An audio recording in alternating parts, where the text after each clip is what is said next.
as to Sonny Fennell's question about what could an excellent AG have done during the Trump presidency. Tons. You know, a bunch of us were there. A guy who's taken a lot of flack is Mike Cernovich. And the reason is Cernovich was a gung-ho believer in the populist revolution, helped organize the deplorable, was frankly entirely him.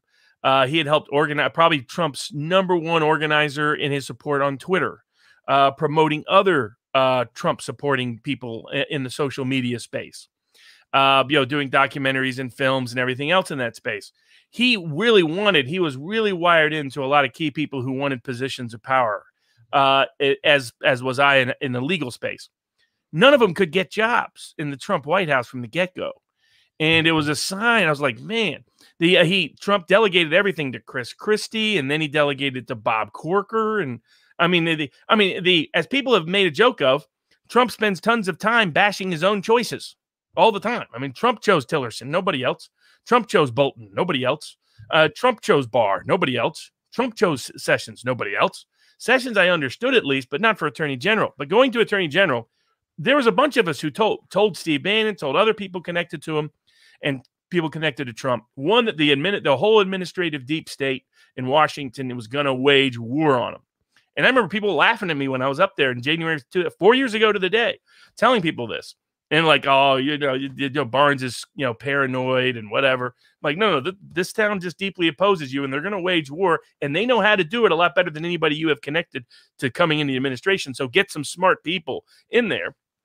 And second, in particular, the Attorney General, have somebody like a Rudy Giuliani, who's an inherent, like the upside with Rudy, aside from being cash and carry Rudy the last couple of years, is he's an instinctive fighter and understands the politicized part of prosecution. Probably better than anybody looking at some of the politically motivated prosecutions Rudy brought. And people like that. Newt Gingrich understood the backroom knife fights and was a true Trumpist and knew it was his only ticket to future political relevance and power. Neither one of them get anything. And nor did anyone else around. A good Attorney General could have put the Spygate people in jail within 6 months. With ease.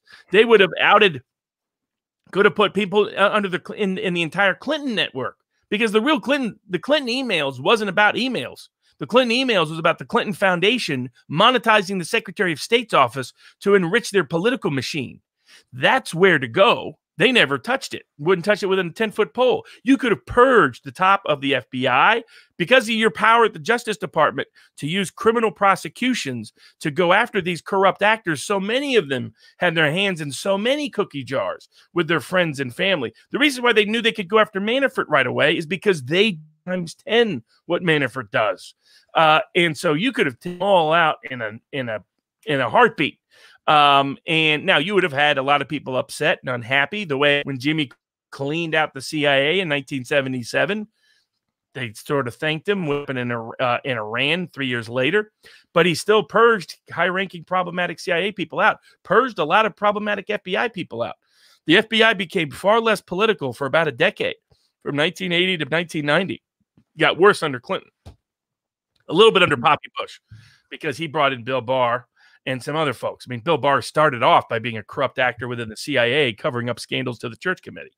So yes, a real attorney general could have exposed massive campaign fraud or terrified people from even thinking about doing so by bringing major prosecutions. A real attorney general could have fully exposed that Biden was totally unqualified to run for the presidency, given the scale, scope, and severity of his family's corruption over 20, 30, 40 years. So a real attorney general could have made a massive difference. Trump, by the way, was told this. People close to him was told this. And he just kept going with it. He ignored his own advice and art of the deal. I wrote an article publicly and was on Fox in 2017 saying if he loses Bannon, he needs to replace him with someone like Bannon, or it's time to take all of your bets off of Trump. And then my reasoning was, listen, Trump should go back to art of the deal. I know Trump watched it on Fox because I was on literally right before he was.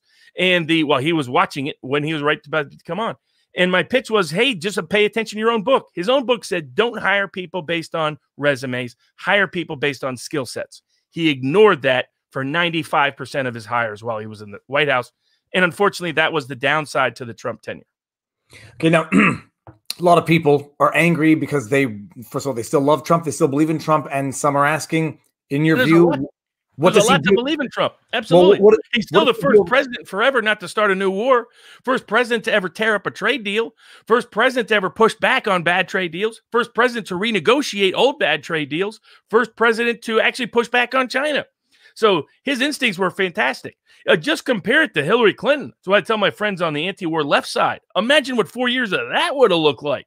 We would have been in Venezuela. We would have been in Syria. We would have been in Lebanon. We would have been in Libya. We would have been in Ukraine. We would have been looking at excuses to have a conflict with the second greatest nuclear power in the world, in Russia. It would have been insanity. I mean, this is a would-be president who wanted to drone bomb Julian Assange. You wouldn't have to worry about whether he gets extradited or not. He would be dead. So a massive difference. Trump was not only night and day better than Hillary Clinton, he's the best president we've had in my lifetime and the most populist president we've had since Andrew Jackson. So tons of things to credit Trump with. It was just there are certain weaknesses and limitations that he had that, frankly, only he can change.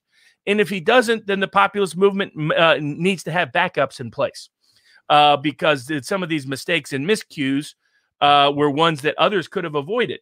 Now, he himself could learn those lessons. Andrew Jackson didn't want to form a new party. He only did because people came to him after he had it stolen from him in 1824. So, but I think a weakness was probably not enough honest statements about Trump. People like Ann Coulter were very critical because of his failures to deliver on Build the Wall. And those were good, fair, legitimate criticisms. And Trump's response to his failure to deliver was to pretend he was doing it, when honestly, very little of the wall got built. And that's because he delegated he had an early big choice. He could have made Mark Meadows the Speaker of the House as soon as he got in. He chose not to rock the boat. Didn't want to upset Paul Ryan. Didn't want to upset Mitch McConnell. How did that turn out for him? I mean, again, all of us told him that all these people, now he knows this, by the way. And that's why I was disappointed at the end. I was like, show at the end that you learned what happened over the last 4 years, what was right, good, and bad. The darkest stain on Trump's tenure, in my view, is the indictment and attempted extradition of Julian Assange. That's why I thought it was important for him to fix his own administration's mistake. It will always go down as a failure, but that doesn't take away from all the successes. We still have the highest wage growth for working class people of all races and genders of any president since LBJ. So, I mean, by any objective metric, I only expected Trump to deliver on trade and war. I didn't expect him to deliver on anything else because I knew there was way too few populist allies in institutional positions of power. And he delivered on that far better than I expected he could. He literally managed to keep us out of any new military engagement, which is the first president to do so since Jimmy Carter, and it's arguable about Carter. And Carter was really the only one in the modern post-World War II era of a massive military power in the United States. So, I mean, that's really an extraordinary accomplishment. The fact that he didn't, there are things he left on the table is partially on him, partially on the absence of a institutional populist network. But by no means am I anti-Trump, disappointed in Trump's tenure, have any regrets about supporting Trump. I think right now he'll still go down as the best president in our lifetime, best president since Andrew Jackson from a populist perspective.